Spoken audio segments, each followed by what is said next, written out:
Motivation is external. Discipline comes from within. Motivation is inherently fleeting because it is coming from an external source, which is why, people might do something like get a word or a phrase tattooed on their arm or their wrist or something. And the idea is they're going to look down at it and it's going to motivate them to be healthier or do the right thing or make a different choice. But at the end of the day, it just becomes part of their skin and part of their body. And soon they don't even notice that the tattoo is even there. Welcome to the Small Steps, Big Wins podcast. I'm dedicated to helping you take control of your life. Together, we'll explore practical tips, expert advice, and inspiring stories to help you overcome obstacles and achieve your goals. Making small changes is possible and can lead to big results. Are you ready? Let's go do this. Hey, everybody. Welcome back. I have today on the show Stu, oh my God, I forgot how to pronounce your last name. Kraintz. It's Kraintz. Kraintz, yes. All right. The rain in Spain is mainly on the Kraintz. All right. Well, we're off to a great start already. So welcome to the show. I had your wife, Jen, on the podcast a couple weeks ago, and she and I really enjoyed the conversation. And then when I learned that you were also a coach and you had a podcast, I said, hey, he's got to come on the show too, because I'm sure we're going to have an awesome conversation. So let's start with your story and introduce yourself to my listeners, and then we'll go from there. Yeah. And Sue, thank you so much for giving me the space and the opportunity to connect with you and your listeners today. Ladies and gentlemen, my name is Stewart Kraintz. I am a mindset, success, and relationships coach based here in Columbus, Ohio. I am also the host of the podcast, Your Inside Track to Success, which you can find on any platform you get your podcasts. The journey of how I got to being a coach was a very long and winding one, but I think what's relevant for people is that I was the person that was so bent on achieving success and achieving what I thought success meant that not only was I miserable and unfulfilled, but it actually put me in the hospital from the stress. Oh, wow. This is at a time when I was working in the sports industry. I was doing marketing and sales for several different baseball teams. Eventually, I made it to the New York Yankees, which in that world is the pinnacle of pretty much what you can accomplish, maybe them or the LA Dodgers. But, I was just unfulfilled. It was work that I didn't find particularly meaningful. I wasn't contributing to really anything other than, creating memories for fans of the Yankees, which I guess has its own merit, but I was looking for something bigger. But I think the biggest thing is that while my time with the Yankees was definitely the sexiest I've ever been on paper. There was nothing better than Stewart Kraintz, New York Yankees. Nice to meet you. Yeah. But I just felt so disconnected from who I am authentically, what I was about. It's probably the closest I've ever been to alcoholism in my life. I was severely underweight. For those of you maybe that can see me right now, I weigh about 225. I was all the way down to about 157, just a beanpole of a person. Eventually the universe put me in the hospital. And I used that as my jumping off point of when I realized I needed to make some real changes in my life. And you know what? They were very hard. They were very challenging, lots of ups and downs. It's not like I went straight up and to the right from there. But, I credit that moment of hitting that rock bottom, of starting to look within and actually doing the work necessary to figure out who I am, what my gifts actually are on this planet, and how can I actually start putting them to good use for the betterment of people. Wow. So in your story, all of us, I'm sure, can relate in some capacity where we've had that defining moment where something happens and we pause, right?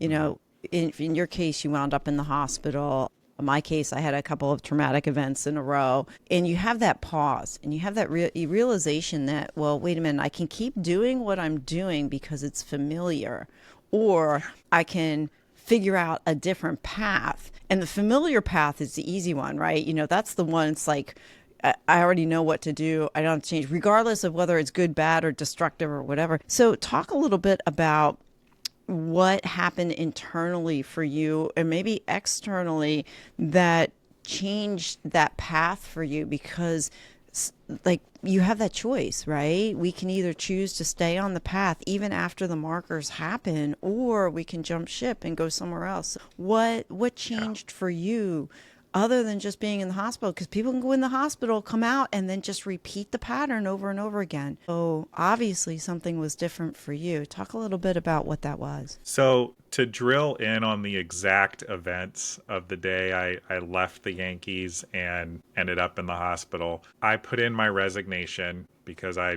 knew this is actually going to kill me. Like I'm not able to handle the 100 hours a week that this job entails, the stress of the clients, the stress of trying to hit sales quotas, and really, quite honestly, the stress of trying to be somebody I wasn't the entire time I was there. I mean, I got a little bit of scruff right now. We had to shave every single day, like clockwork. The piece that I remember the most is my body was actually breaking down. So I'm resigning and I'm running a 105 plus degree fever. I Wow. feel horrible, the thinnest I've ever been because my body is shutting down from the stress. And I leave Yankee Stadium with two big tote bags of all the stuff that was in my desk. That part of the Bronx, there's like 2 restaurants you can go to. And I remember walking across the street, going and sitting in one of them. I wish I remember the name, but it's a sports bar. And something told me to call my dad to tell him what happened. And this I think is the most important thing. And this was when the light bulb went off. I give him a call and I'm a complete wreck. I'm sobbing, all the snot, like my words are barely coherent. And basically saying to him, I am no longer employed by the New York Yankees, and just feeling like I failed him and that I was somehow not worthy of his love in that moment.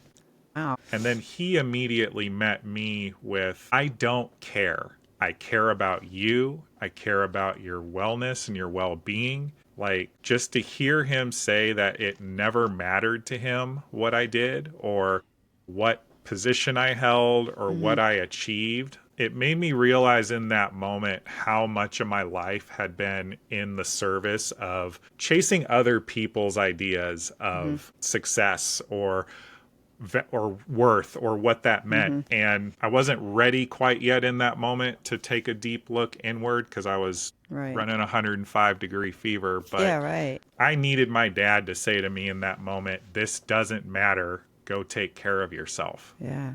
Stu, I don't mean to interrupt you, but I would actually capture at that moment that you were believing a lie. You had a Absolutely. lie fueling your actions, behaviors, and thought pattern. You thought you had a standard you had to meet for your dad. And here it is, your dad's releasing you from something that you had believed was a lie. How often do we walk around assuming things are true when they're really not? So it was great that you called him, at that point. Just for context, how many years ago did this happen? July 29th, 2016. I'll never forget the date. 2016. Okay, 9 years ago then. Yeah. Wow. And, I want the listeners to know that, for me, it was my dad. And another layer of that, it was like the cool kids. Like I realize now how much of my life was trying to chase the approval of the kids that bullied Yeah. me growing up, the in crowd that I never felt like I got to be a part of. And I can relate. yeah.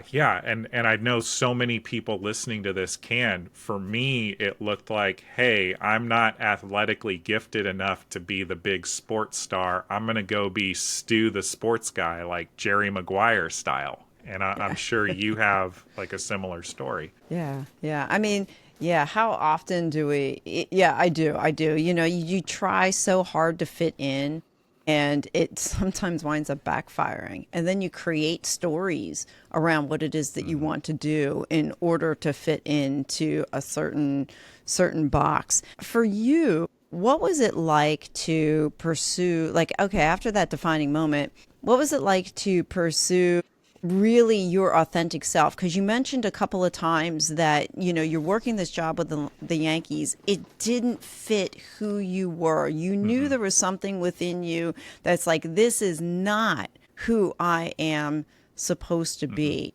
So talk a little bit about what happened afterwards and what are some things that you did to find what was authentically you to bring you to where you are now, to create a life that is in alignment with who you are. I think a lot of us, that's the big $64,000 question, isn't it? There's a lot of us walking around in life doing jobs that don't align with who we are, but feel that we have to do that job because, well, you got bills to pay.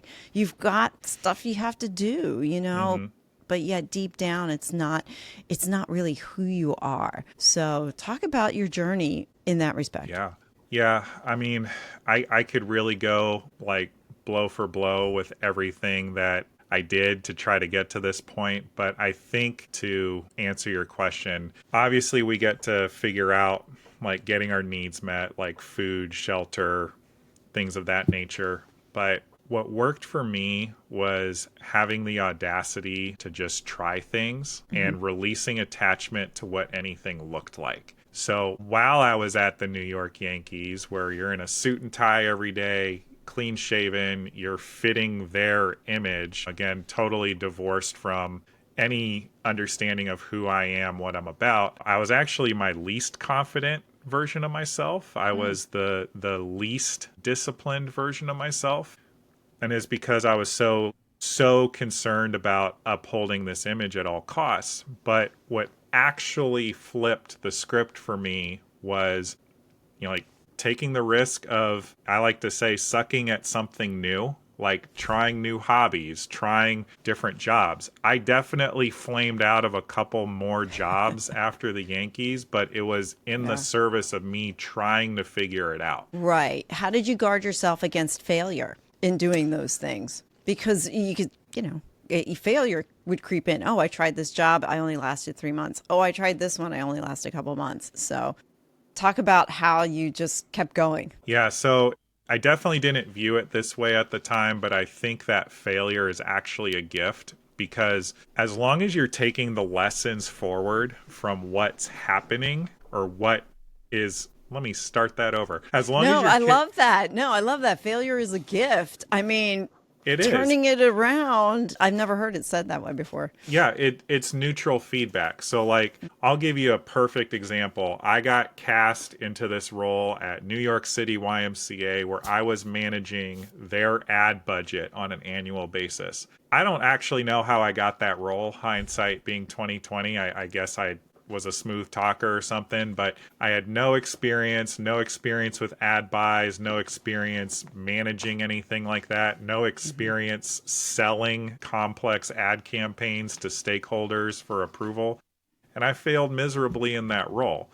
And, I took that with some work. I took that as neutral feedback. Like, hey, this is not the type of role I'm going to succeed in. I can check that box. It's valuable experience because I learned these skills. I met these people. Like, nothing is truly a failure unless you decide it is. And yes, like, we get to put food on the table. Yes, we would like to be growing our bank accounts, to have security, all those things. But it's honestly, Sue, just having the bravery to go in there, give it your best. If it works out, amazing, like keep going. But if not, pivot into something new. And I think the thing that I want to really land here, because this is the basis of the coaching that I do, is that we build self-confidence by keeping our promises to ourselves, but only if we acknowledge ourselves for what we're doing, especially if we're going outside of our comfort zones. And I was completely out of my comfort zone the entire time trying to make it work at New York City YMCA. Like, I don't harbor any bad feelings towards that organization. Like, YMCA is a great organization, right? It just wasn't a good fit for you. You thought it would be. It just wasn't. And you went out and you tried it, Yeah. So I mean, I hope anybody listening hears that it's okay to do that. And in full disclosure, I went into a role a couple months ago, middle of last year. I didn't last very long because I very similar to your story. I don't really know how I got that role. I did. And I didn't have the foundation that I needed in order to make that successful. So, of course, I was let go. And I don't view it as a failure. I view it as an extreme, amazing learning experience. So I'm thankful for it. It was an obstacle, not an obstacle, but it was something that just made me stronger. I mean, in your story, I heard you talk about in the beginning, like you didn't really have that confidence. So let's talk about this idea of confidence and how you define it and why it really matters. Yeah, so confidence isn't walking around all day like I am the best, look at me. I know social media in particular champions people that really are just putting on an image, in my opinion. But it's not about carrying yourself like Michael Jordan, LeBron James, but it's just developing your belief in yourself to the point that when life happens, when the bad things happen, because they will, they don't take you out. Like you're able to get up off of the mat, so to speak. It's not if life is going to take you down. It's when it does, how are you able to pick yourself back up?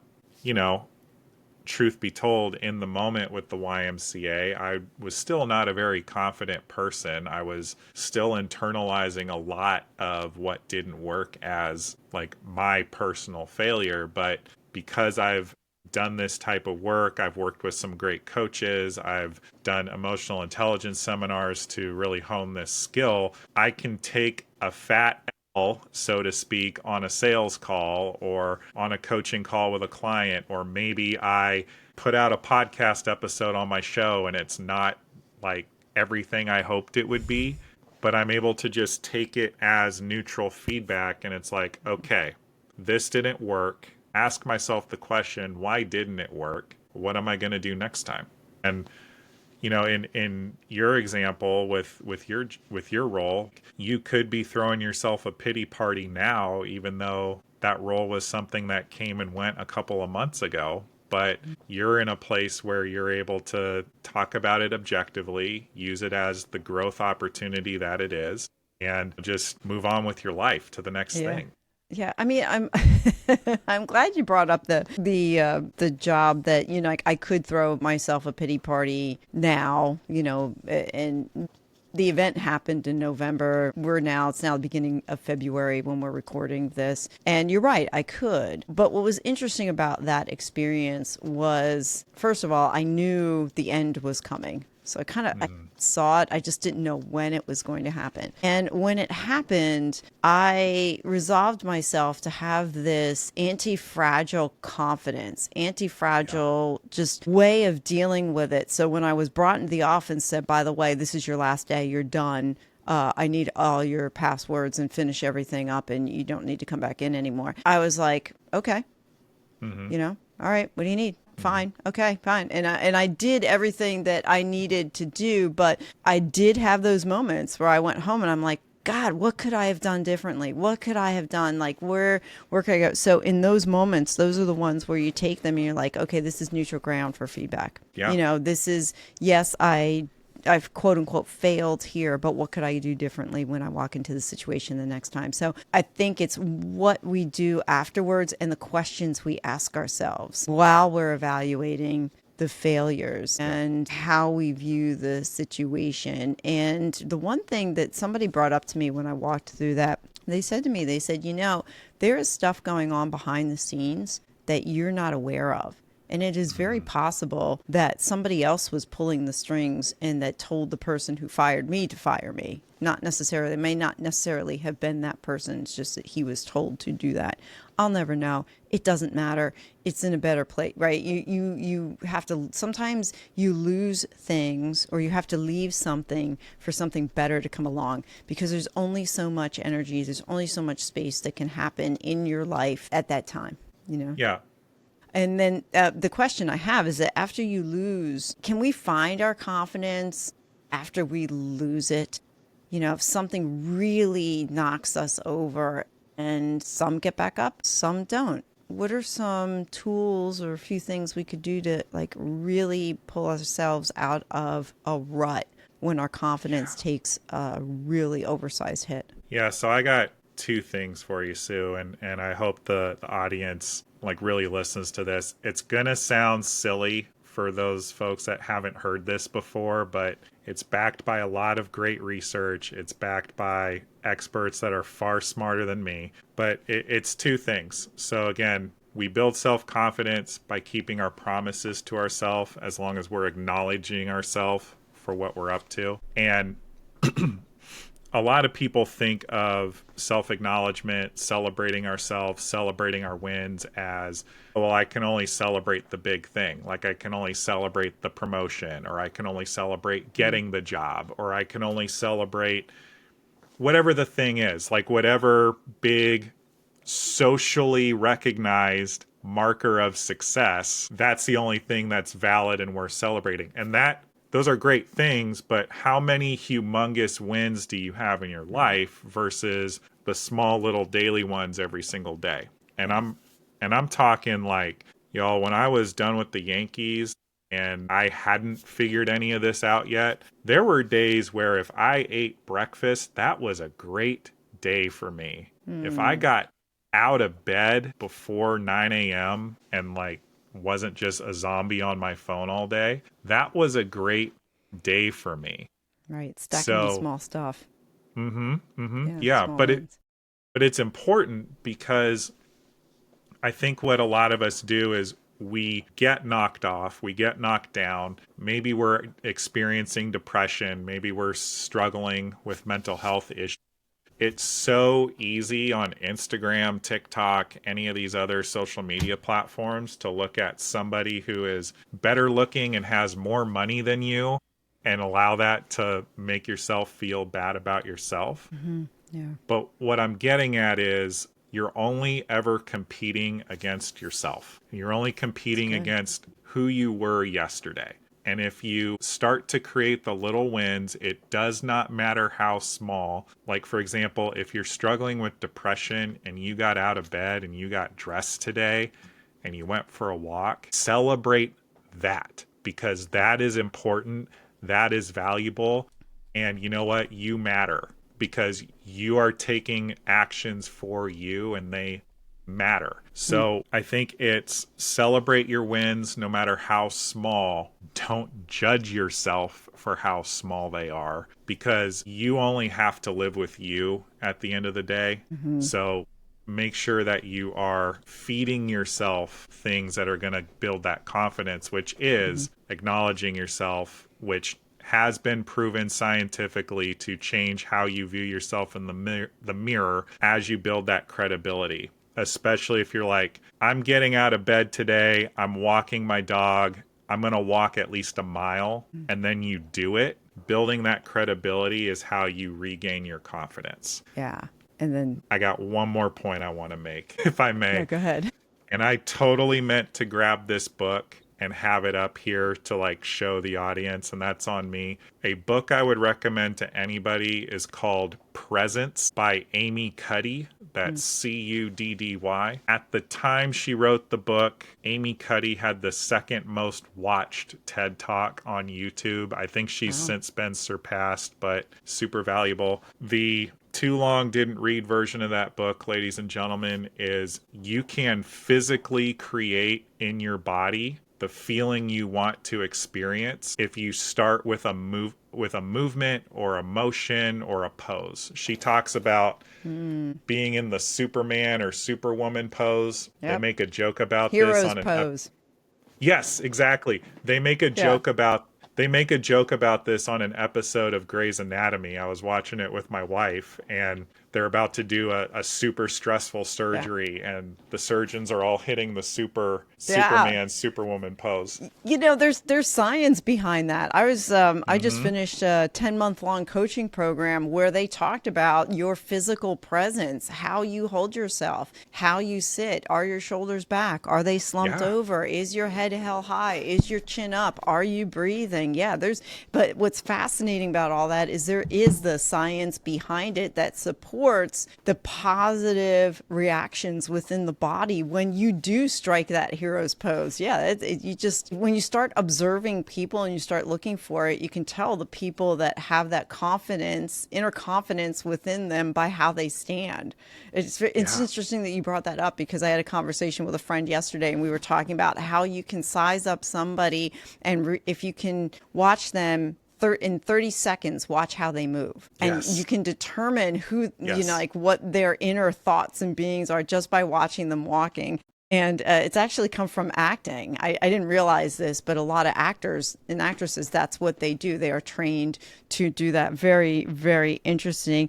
There was, just to recap, because there was so much within you, what you just said, keeping promises to ourselves. And I want to come back to that in a minute. Celebrating the wins. And the thing about celebrating wins that I'm sure you would also talk about too, but I also want to make sure everybody understands that when you celebrate a win, it does not have to be go eat a candy bar. It does not have to be go buy Correct. something. It doesn't have to be I'm going to now post it on Facebook. The win, celebrating a win, could be just a fist pump. Yeah, got it. That's it. Yes. Where you're creating that within your body, you're creating that movement, you're creating the internal satisfaction rather than running to something externally. The only reason that I really noticed this is because I struggled for so long. I'm a recovering perfectionist, and I never allowed myself to celebrate any of the accomplishments that I did. So it's really been a process within the last year, honestly, of searching for, like, actually seeing those small wins and allowing myself to sit in the win. Even it doesn't even have to be that long. Just sit in the win. Third Yeah. thing you brought up was only compare yourself to who you were yesterday. So I got two questions I want to circle back to. The first is, I want you to talk about keeping promises to ourselves. What does that mean? We hear that, but how do you define that? Yeah. So I think when people hear that, they think of the big goal, like the really big, I'm going to get the raise, I'm going to get the promotion, I'm going to write the book, I'm going to lose the weight, whatever the big thing is. Really, it's just developing the integrity with yourself that you're going to be your word with you, and developing that over time from personal experience, from watching my wife do it, from watching other people create lives beyond their wildest dreams. It really does start with the smallest thing. I know I was using the getting out of bed example, but something as simple as, if you have a bigger weight goal, like I'm going to lose however many pounds this week, or this year. Maybe it's as small as you tell yourself you're going to have a piece of cantaloupe for dessert instead of the Klondike bar, or you're going to walk to and from work if you have that luxury versus driving, or whatever the thing is. Mm-hmm. And then actually doing it and acknowledging yourself for the fact that you did it. Because the acknowledgement piece is key, because if you don't, then you're just achieving, and you actually lead to burnout, I Yeah. find. If there's no, like, I did the thing. Yes. I Mm-hmm. love that I you said agree. the fist pump, by the way, because that's actually one of the things that works. It doesn't have to be go buy something to celebrate it. It could just be, Yeah. Yeah. Could yes. be, yeah. Or think of Rocky, two fists in the air. But yeah, that physical internal. I struggled with that for a long time. It's like, how do I Mm-hmm. celebrate something? It has to be outside of myself. And I can't tell you exactly where, when, or how it happened, but I was like, wait a minute, it's not outside myself. I don't have to. And if you can create it internally, then you have that continual way to reward yourself. You don't always have to go look for something new. So that And if, it's, yeah, and if I just can add this one thing, I know it's going to sound hokey to a lot of people that, like, oh, you went for the run you said you were going to do. Go do some fist pumps or do this motion yeah. to pump yourself up. I'm suggesting the motion because it's often easier for people to do a motion than it is for them to tap into the feeling. And the reason is because of all the conditioning, all the trauma we've had, everything that we've had that makes us believe that feeling our feelings is wrong. it's easier to do that override of, like, this is the silliest thing, but I coach people all the time. If I'm trying to celebrate something or at least just get their energy up, I have them do this. Mm-hmm. In some arenas, people call it the stew arms. It's such a ridiculous thing, but it works. Yeah. Like, I have so Yeah. much more energy right now than I did, but I've had enough practice with this that I'm actually am able to pay off a big credit card and just sit there for a minute and just be like, wow, I remember when this felt impossible. This Mm-hmm. feels really good that I don't have this monthly payment anymore. Yeah. Yeah. So that's I, what I we're would working towards. I was thinking the fist pump. You know what the other would be to for the maybe gal version here, give ourselves a hug, where I've done that before too, where it's like you're grabbing yourself on each side, and giving that big giant bear hug to yourself. So that's another way to celebrate. So it's really cool. You know what? You talked about comparison and you made the comment, you said, only compare yourself to who you were yesterday. Mm-hmm. And to help you, to continue to move forward, small wins forward. Do you think there is any constructive way to compare yourself to others when it would actually be a good idea? So I do, but it's a slippery slope and people need to be really honest with themselves. So I'm going to use Dwayne "The Rock" Johnson as an example. I think for many men in particular in our society, he is our North Star of impossible masculinity right now. He's good looking, he is jacked beyond belief, he's super wealthy, he's very famous. He's at least for a time, the most followed American male on Instagram. Like that, like every traditional marker of success, he checks all the boxes, right? So I can look at Dwayne "The Rock" Johnson in a movie or on Instagram or in a commercial, because he's, selling any number of products these days. And I can either use that as motivation or I can use it to just compare. And what I mean by motivation is actually taking an objective look at what he is doing and what can I take from that and apply it to my life that would, if not provide the same type of success, but at least move me forward. And here, the good example is his cheat meals are stuff of legend. It's not that I'm going to go eat 4,000 calories worth of pancakes for breakfast like he will on his cheat meal day. But what I can take from The Rock is that, hey, I have fitness goals. I have dreams. I want to look, bigger and sexier than I do right now. I need to get my diet on point in order to do that. And maybe I can compare his approach and his discipline in that he's still living his life. He's going to go have these epic cheat meal days, but he puts them on the calendar. Mm-hmm. And he knows if he holds to his plan, like no BS, he can have that cheat meal day. That's where comparison can actually work. It's when you look at process. It's when you look at approach. I love biographies for that reason. I'm always trying to gain a little nugget of something from people I look up to and admire. But that's pretty much the only way. And you need to be really conscious of how you're comparing yourself if you're going to do that. Okay. So that begs the question. So in order to, out of the comparison, discipline, you have to become disciplined to, Sure.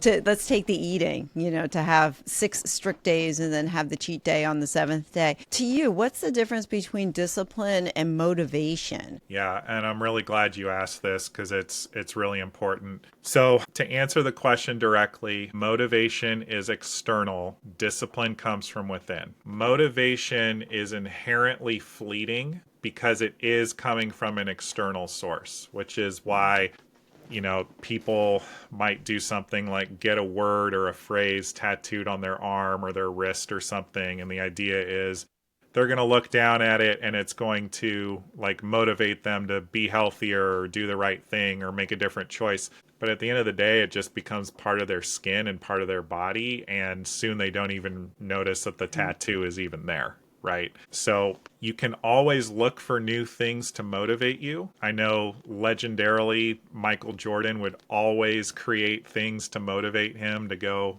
play at his best. But really, how we do any of this, how we actually move the needle for ourselves, is to develop discipline. Discipline is just making the choice every single day.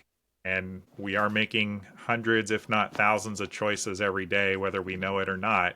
Is this choice, whatever it is the food, is working out or staying in bed, is that going to move me towards my highest good? Is that going to move me towards my goal, my vision for my life? Is it going to let anybody down? Like, are there people relying on me to make the right decision here? Discipline is really just choosing your vision, choosing your goals, and honestly, choosing yourself every single day.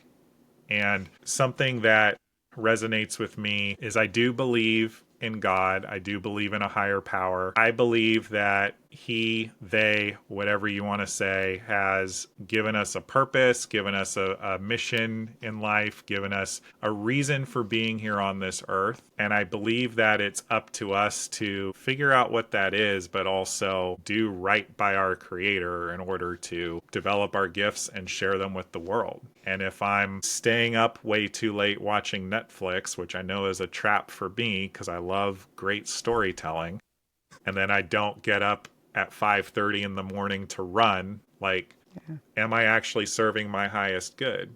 Like, no, I'm not. I'm actually robbing the world of who I am, what I can provide, and I'm not actually benefiting by watching Squid Game season 2.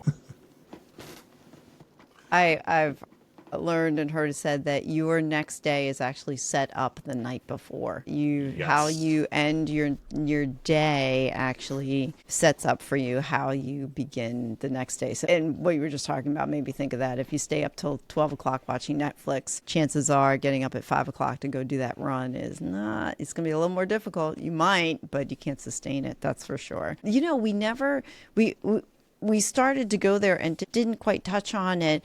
What were some defining moments or some things that you did that helped you recognize your purpose? Because you knew the Yankees was not where you were supposed to be.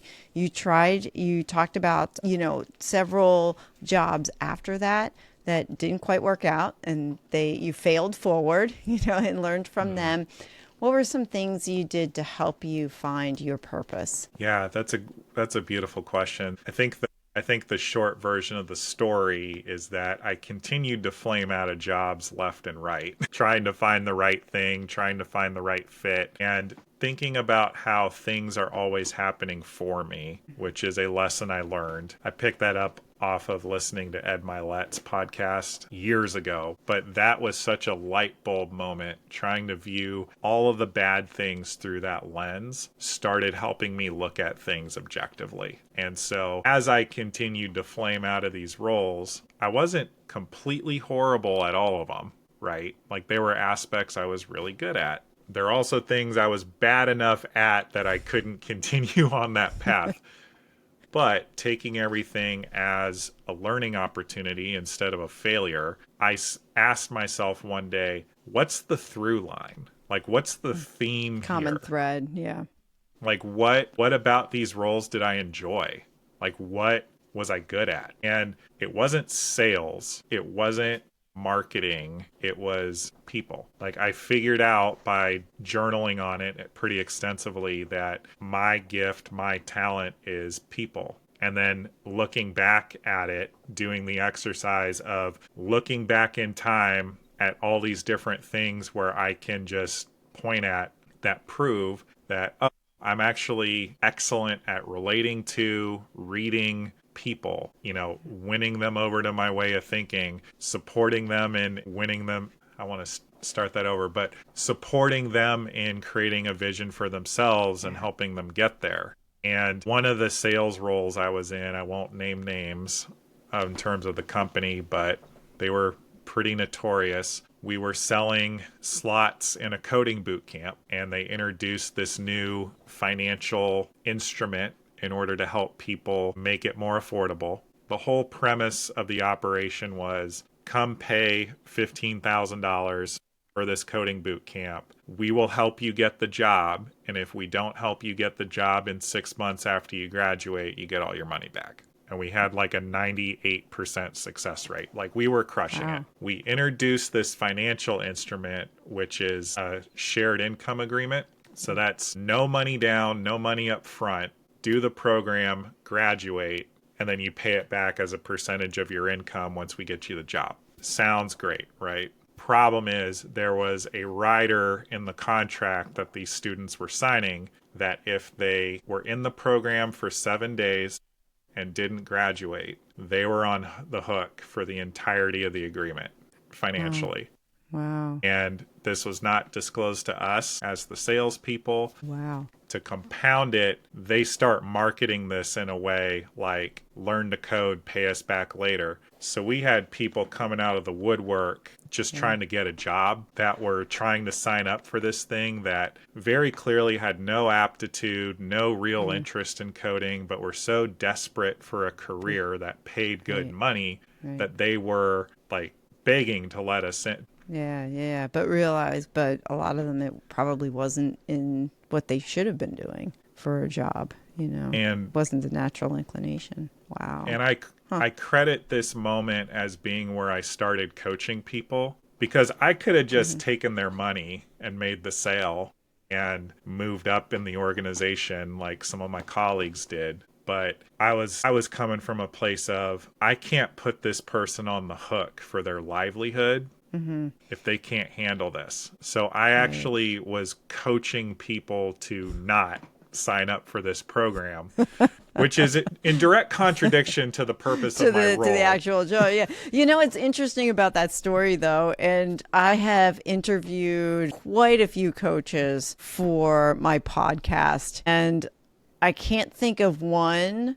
Actually, all of them that I can think of, their coaching journey started pretty much the same like yours. I didn't start out to be a coach, but X, Y, and Z happened, and then I realized that this is what I'm really good at, and people started finding me. I just love the story. I really do. I think it's awesome that some of the best coaches, the most successful coaches, are the ones that didn't go looking for that opportunity, but the opportunity came to them. And the other thing that I want to point out in your story is that you actually recognized it and then you continued to lean into it. Yeah. Rather than just letting it go and you could have just dismissed it as, okay, this was part of the job. I was just trying to help these people out. So the takeaway that I have from that is really stop, pause, and look at the things that are going on in your life around you and ask yourself the question, is the universe, God, universe, whatever you want to put in the slot there, trying to get my attention for me to do something, and is this my best, highest use of like why I'm even here? And to see that. So I love the story. I'm glad you shared that. Yeah. And I just want to say one thing, ladies and gentlemen. It might be really uncomfortable what that answer might be when you're asking yourself that. Like for me, I was basically torpedoing my own standing with my employer because I was refusing to sell something that was so predatory. And, they have since gone back and nullified all of these horrific agreements. But, I was being told sell, sell, sell, sell. And I was just like, in my good conscience and in my heart, no. Can't do it. Yeah. But it was the springboard for me because I chose that. I chose to help people, which again, as I said earlier, is my through line, is people. Yeah. So Stu, before you did mention the book that you suggest everybody should read, that's Presence by Amy Cuddy. What's one question or topic you wish I would have asked you about, and how would you have answered it or expanded on it as we're coming to a close? That doesn't even feel fair because I felt like this was such a good conversation. Well, that's an answer too. I think that the story of my adulthood has been learning how to be a confident man, like in the way God made me. And, because of that, it's the basis of what I do as a coach. So like I could jam out on confidence for another hour and a half, with stories and anecdotes. So maybe that, but I think this was an awesome conversation. Yeah, I do too. I feel like anybody who had listened and got this far to the end probably would have taken notes at this point. Right. I love to ask all my guests the same closing question. So, as we close, what is one small step that someone can do today that's going to help them change their tomorrow? Write out all of your goals, no matter how silly they might feel. Break those down into smaller pieces, smaller action steps, and just get started. And in getting started, acknowledge yourself every step of the way. Doesn't matter how small of an action step you take. Here's one for me. I redid my Calendly link so that I can more effectively and efficiently get people on my podcast. I did that this morning in 15 minutes. I'm acknowledging that. Don't judge yourself for how small the step is. Just keep taking steps. Thank you, Stu. How can people find you? Yeah, so the website is being rebuilt. So I am going to encourage folks to follow me on any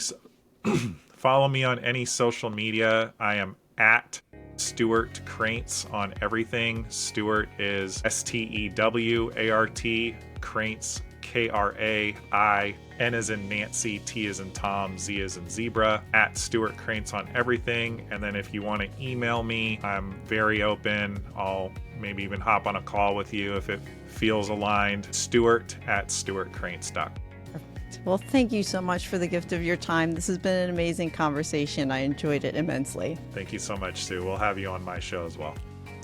Thank you for listening to another episode of the Small Steps, Big Wins podcast. I value your time with me, and I seek to make every moment count. In order to make lasting change in your life, listening is usually not enough. So I want to ask you, what practical steps are you going to put into action today as a result of listening to this podcast? Remember, any step, any action, no matter how small, starts your journey to a big win. And if you're not sure where to get started, reach out to me and let's have a conversation. Until next time, love yourself, then love others. Peace.